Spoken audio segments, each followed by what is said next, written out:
hayat özü açık hikaye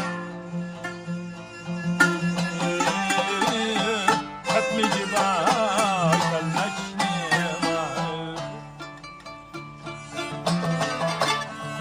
hayat özü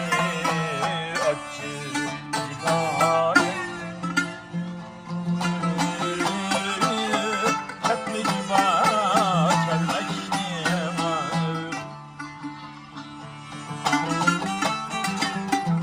hayatning ishqida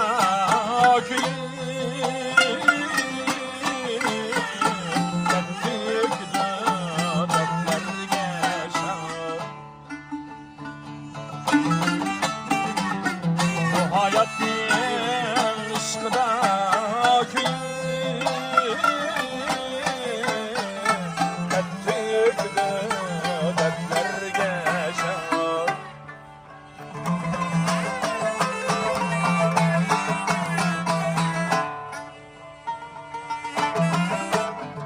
Fasillerge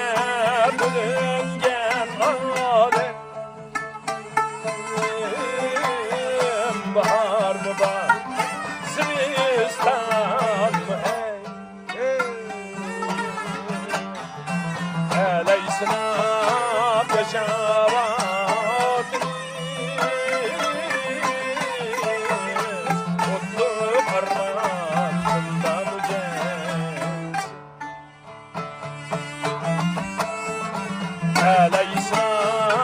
beşaratiniz Mutlu parmağında mücez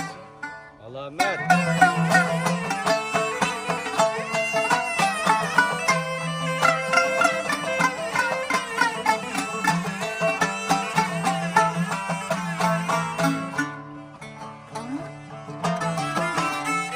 Hayat özüye